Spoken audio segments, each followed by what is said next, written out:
elegiste por ser el ejemplo del barrio. No me elegiste por llegar a una iglesia temprano. Muy buenas tardes. Es un gusto estar nuevamente en contacto a través del aire de Difusora Soriano, saliendo con mucha fuerza y también por internet, con este programa que es Tiempo para Pensar. ¿Cómo le va, Pastor Enrique? Bien, David, y tenemos un temazo hoy, así que dale con los anuncios. Ahí está, y bueno, los teléfonos de contacto que puedes así mandarnos una necesidad para que estemos orando, o un saludo, o contarnos desde dónde nos escuchas, desde cuándo. Siempre nos gusta tener ese diálogo con la audiencia. Bueno, los teléfonos son 092-985-836, lo repito, 092-985-836, y el otro teléfono es 098-595-613. Y esos son los teléfonos que puedes estar así mandándonos un mensaje. Muy bien, David. Gracias, audiencia. Gracias por habernos esperado en este horario. Y bueno, tengo en mi mente un pensamiento muy profundo que vale la pena a veces pensar en lo profundo. Casi siempre el ser humano moderno, o sea actual, para evitar ciertas angustias o ciertas preocupaciones, piensa en lo superficial. Pero yo le estoy invitando esta tarde a pensar en lo profundo de la vida. Y dice así el pensamiento que tengo en la mente, que dice: el viento más impetuoso no puede perturbar la silenciosa serenidad de las estrellas. ¿Qué le pareció? Está extraordinario, ¿no? El viento más impetuoso no puede perturbar la silenciosa serenidad de las estrellas. Y sabe una cosa, que a eso apunta el Evangelio, a eso apunta la palabra de Dios: lograr que nosotros, los seres humanos, tengamos esa serenidad para la vida. Muy bien. Sabe que vivimos un tiempo donde mucha gente duda de la Biblia, critica a las iglesias de Cristo, persigue o menosprecia a los cristianos. Hay lugares en el mundo donde se están ejecutando a cristianos por una sola razón: todavía esta gente no se encontró con Dios. Y eso de encontrarse con Dios lo vamos a ver luego en la experiencia de un apóstol que vivió esta situación cuando no conocía al Señor, el apóstol San Pablo. Usted lo debe recordar porque usted conoce la Biblia. Y bien, amigos, todavía esta gente no se encuentra con Dios, no conoce a Dios, entonces no puede admitir que haya cristianos en el mundo. Lo cuestiona. Pero, ¿sabe una cosa? Saulo de Tarso, en las Sagradas Escrituras, el que posteriormente a esta historia que vamos a leer, luego de una experiencia extraordinaria que tuvo con Dios, se le llamó el apóstol San Pablo. Y ustedes conocen muchas iglesias, muchos lugares que se les llama San Pablo, y es en honor a este hombre de Dios que vivió en el siglo I y que sirvió mucho a la iglesia primitiva. Y fue el autor de varias cartas apostólicas dirigidas a las iglesias que se fundaron en esos tiempos, en el primer siglo de la era cristiana. Estimado oyente, hoy nos preguntamos algunas cosas. ¿Sigue siendo el Evangelio de Jesucristo el único mensaje de salvación para la raza humana? ¿Habrá otro mensaje? ¿Habrá otra oferta, otra propuesta para salvar a la humanidad? Piénselo. ¿Puede en estos tiempos tan diferentes, con un modernismo galopante, con una enfermedad viral tan puntual como el COVID-19, puede este mensaje despertar a alguien? ¿Puede el Evangelio hacerlo? Esa es la pregunta que nos estuvimos haciendo estos días. ¿Puede la palabra de Dios despertar el corazón endurecido del hombre y de la mujer moderna? Y podemos decir de los jóvenes, de los adolescentes de hoy. Estimado oyente, reconozcamos una cosa.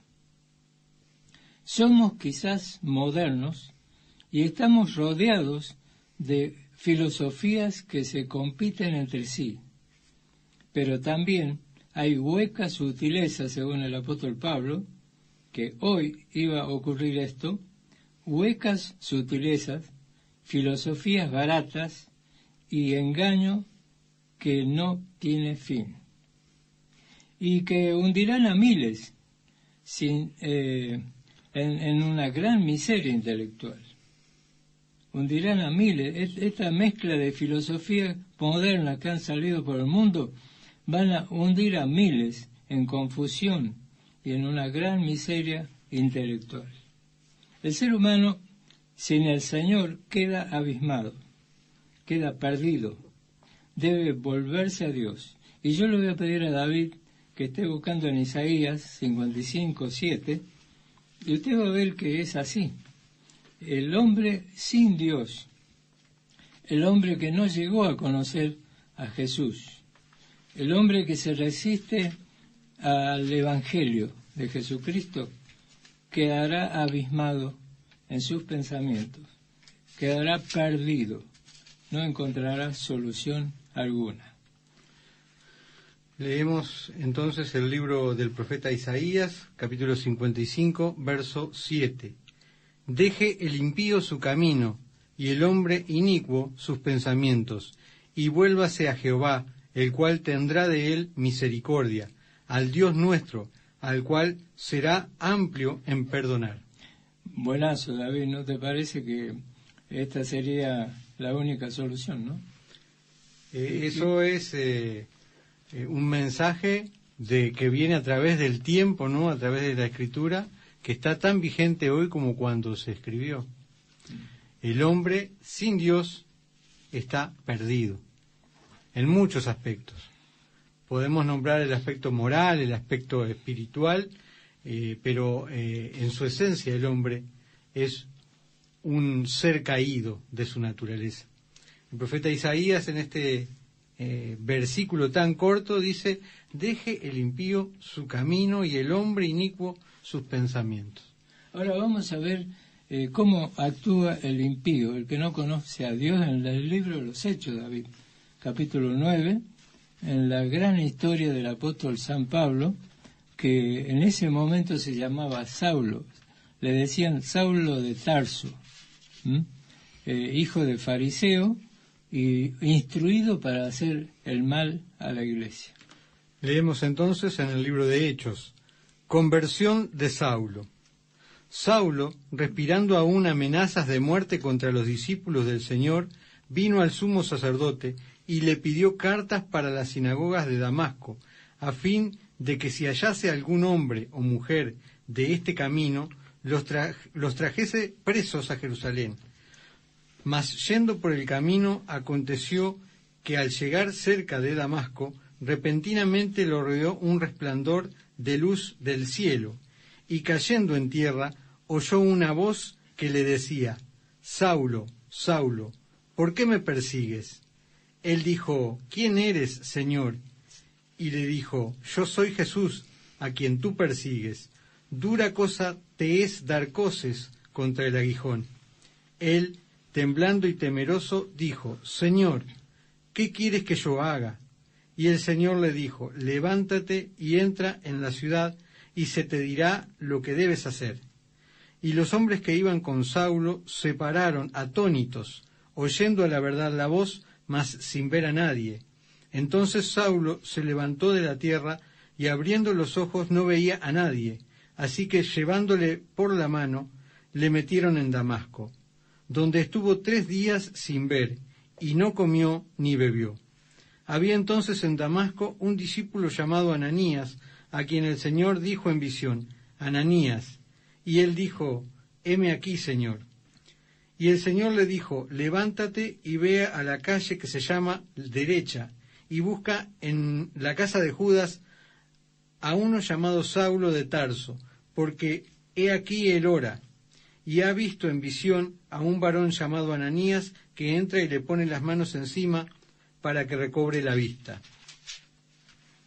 Entonces Ananías respondió: Señor, he oído de muchas cosas acerca de este hombre, cuántos males ha hecho a tus santos en Jerusalén, y aún aquí tiene autoridad de los principales sacerdotes para prender a todos los que invoquen tu nombre. El Señor le dijo: ve, porque instrumento escogido me es este, para llevar mi nombre en presencia de los gentiles y de reyes y de los hijos de Israel, porque yo le mostraré cuánto le es necesario padecer por mi nombre. Fue entonces Ananías y entró en la casa, y poniendo sobre él las manos, dijo: hermano Saulo, el Señor Jesús, que se te apareció en el camino por donde venías, me ha enviado para que recibas la vista y seas lleno del Espíritu Santo. Y al momento le cayeron de los ojos como escamas, y recibió al instante la vista, y levantándose fue bautizado. Y habiendo tomado alimento, recobró fuerzas, y estuvo Saulo por algunos días con los discípulos que estaban en Damasco. Muy bien, David, ¿qué te parece?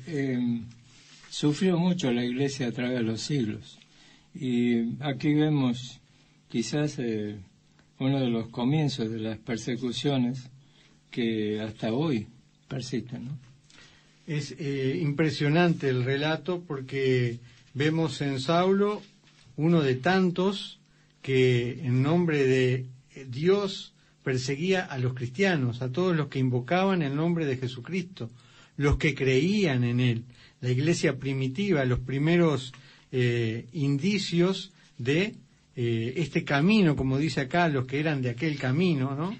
Y Saulo era tremendo, porque agarraba a las personas, entraba en las casas, tenía la autoridad para hacerlo, y dice que torturaba incluso a las personas para que dijeran que no creían en Jesús, que Jesús no era el Mesías. Y algunos daban su vida con tal de profesar su fe en Jesucristo. Es impresionante cómo a este hombre que se había agarrado esa fama, que todos lo conocían, dice que asolaba a la iglesia en una parte del relato anterior, y sin embargo Dios dijo: este es un instrumento que yo voy a usar. O sea que cuando la iglesia hoy, actualmente, invita a las personas a recibir a Cristo, o sea, a poder aceptarle como Salvador, tiene que tener un encuentro con Cristo, ¿no? Un encuentro real en espíritu, o sea, por fe, con el Señor. En este momento fue quizás la primera vez que visualmente se puede ver, se puede observar un encuentro natural, presencial. Es decir, Saulo, desobedeciendo las leyes de Dios, persigue a la iglesia primitiva y iba en su caballo, en su cabalgadura, muy cómodo, persiguiendo, maltratando, juntando con sus gentes a los cristianos y metiéndolos presos, como dijiste vos.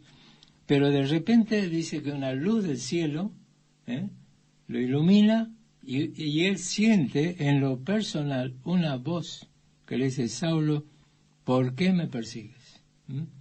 Es decir, él tuvo un encuentro personal con Cristo, que es el encuentro por fe que hoy nosotros tenemos que tener para entrar al reino de Dios. Es, creo, el único momento en el relato bíblico donde pasa esto, ¿no? De que Jesús, luego de haber resucitado, se le aparece a Saulo, cuando iba Saulo en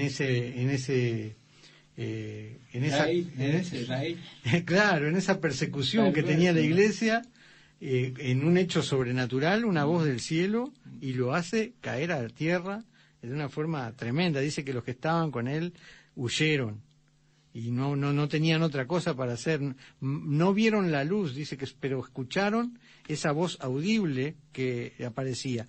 Entonces, cuando Saulo, que había, yo pienso que Saulo genuinamente perseguía a los cristianos porque tenía celo de Dios, pero era un celo equivocado. Cuando Saulo se da cuenta y le dice, en la conversación está, ¿quién eres, Señor?, le dice, para decir esto. Dice, yo soy Jesús. Me imagino que ahí le cayeron todas las fichas juntas a Saulo, ¿seguro?, de que lo que estaba haciendo era ir en contra de la voluntad de Dios. ¿Y cuántas personas hoy en día que tienen un sentimiento feo hacia los cristianos o hacia la iglesia o hacia Dios, hasta podemos decir de alguna manera persiguen porque se burlan, dicen cosas falsas, mezclan fantasía con realidad? Sí, y están empoderados de apoyo muchas veces de poderosos, de grandes, de personas, viste, que los impulsan a hacerlo. Y hablan, de repente se enteraron de que un pastor cayó en alguna situación y ya eso lo usan para ir en contra de lo que es la fe. ¿Cuántos de esas personas realmente lo que quieren es buscar a Dios como Saulo? Sí, es que Saulo buscaba a Dios, nada más que en ese momento estaba equivocando el camino, ¿no es cierto? Y perseguía justamente a los que lo podían ayudar. Exacto. Y bueno, eso es lo que a mí me queda de cómo la voluntad de Dios, el hombre no la puede detener. Dios obra de maneras misteriosas. Cada uno de los que de nosotros, por ejemplo, que hemos conocido el Evangelio y que hemos abrazado la fe, muchas veces nos resistimos mucho a creer. Seguro. Y pusimos argumentos, y pusimos excusas, y pusimos un montón de cosas adelante, pero Dios había determinado que nosotros llegáramos al conocimiento de la verdad. David, lamentablemente esta historia tiene para rato y para varios días, pero sin embargo yo quisiera adelantarme un poco porque recién mencionaste, y creo fielmente que es una guía del Espíritu, cuando dijiste cosas misteriosas de Dios, ¿no? Yo tengo acá el relato de una persona que se llamaba William Cowper, que se convirtió a Cristo, así como Saulo lo tuvo que hacer. William Cowper fue un escritor muy importante de canciones cristianas del 1700, del 1700. Fue un inglés que incluso era contemporáneo a Newton, otro escritor de canciones hermosas. Hay una que se titula Cariñoso Salvador, huyo de la tempestad, a tu centro protector, confiando en tu bondad. Fíjate qué frase hermosa, bien poética de Newton, ¿no? Pero ahora yo te estoy leyendo algo, la letra que escribió William Cowper, justamente sobre los misterios de Dios. Por eso me llamó la atención que vos lo dijiste, sin saber lo que yo iba a leer en este momento.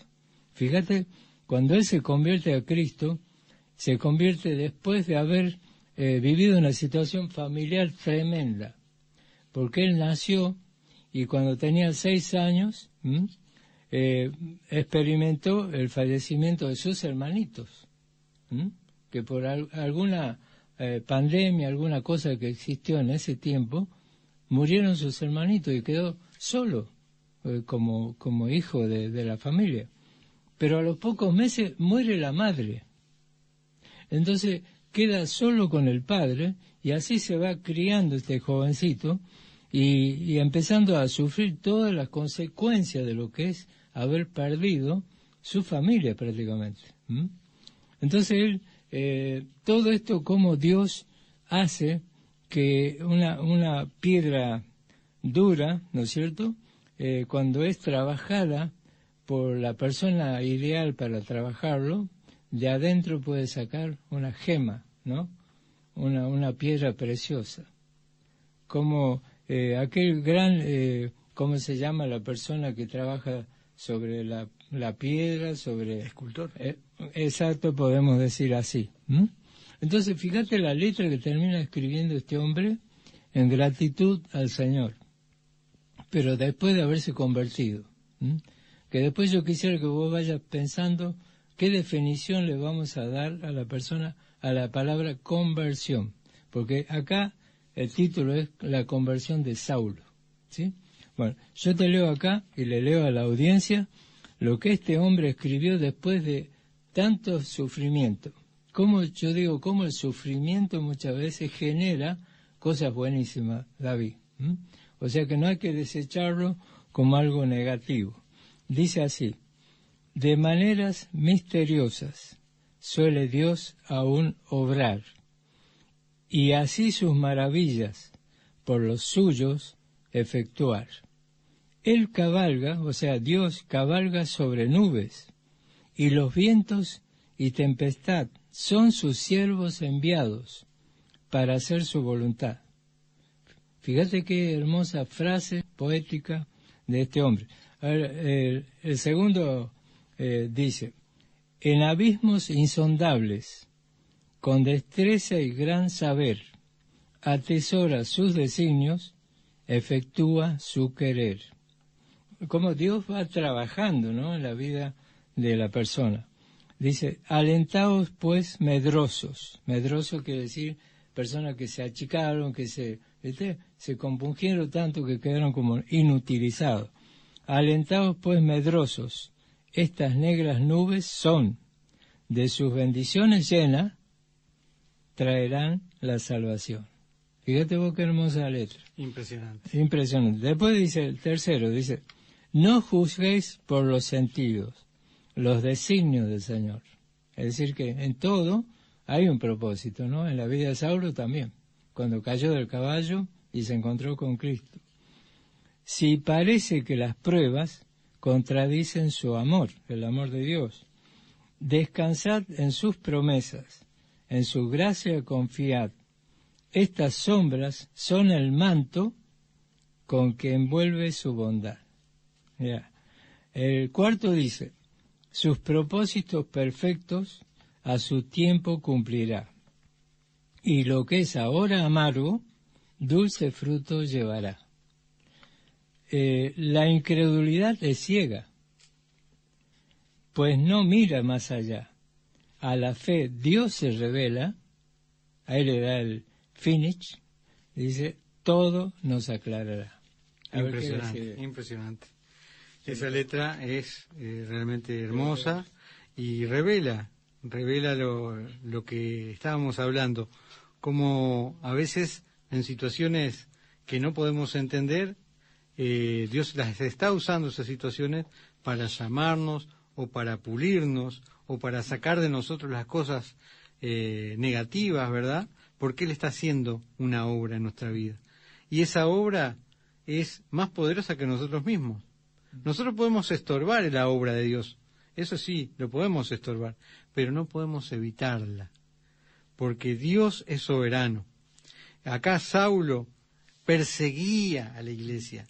Él iba con autoridad de los principales de la sinagoga para ir y a los que fueran cristianos ponerlos presos, perseguirlos, castigarlos, de todo. Y sin embargo acá el título lo leímos: la conversión de Saulo. ¿Y en qué se convirtió? Porque conversión es convertir algo.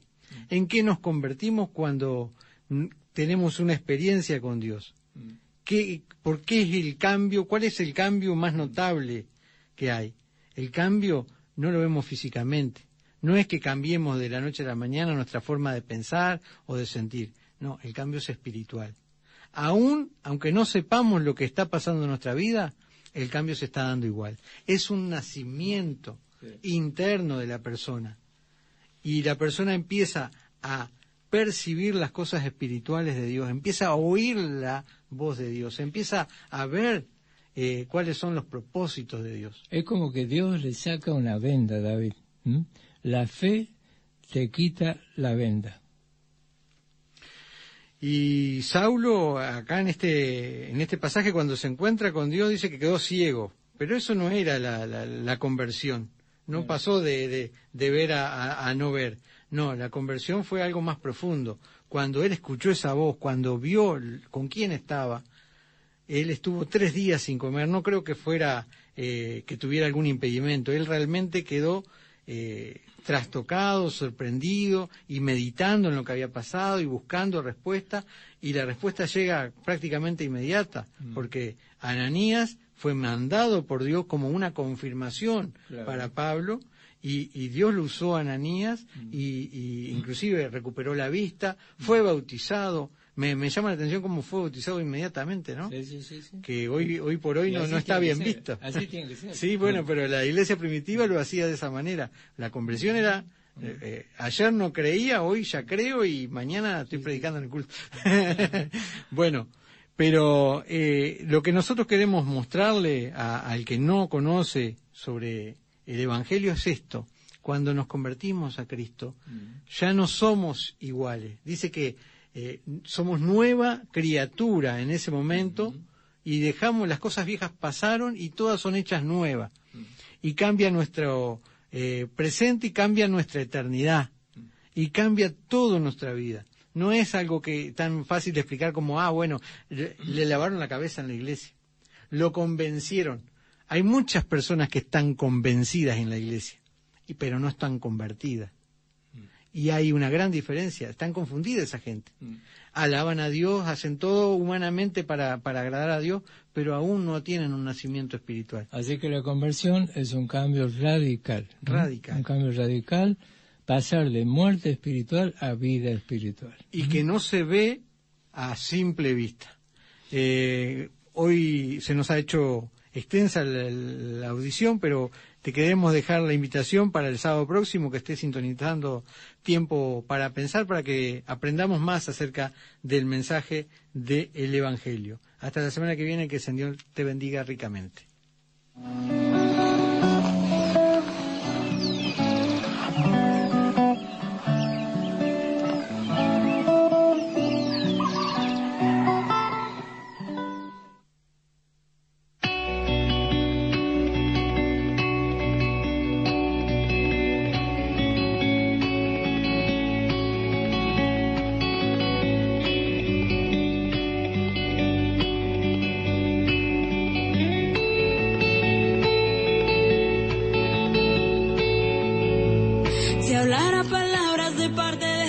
Si no tengo amor, de nada me vale, de nada me vale.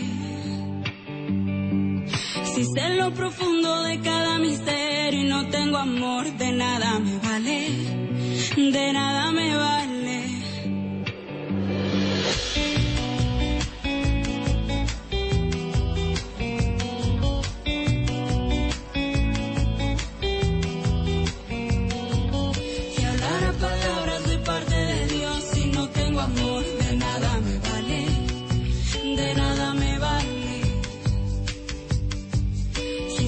Profundo de cada misterio y no tengo amor, de nada me vale, de nada me vale, de nada me vale, de nada me vale. Sin amor la vida es arar el aire, de nada me vale, de nada me vale. Sin amor las manos no ayudan a nadie. Sin amor las manos no ayudan a nadie.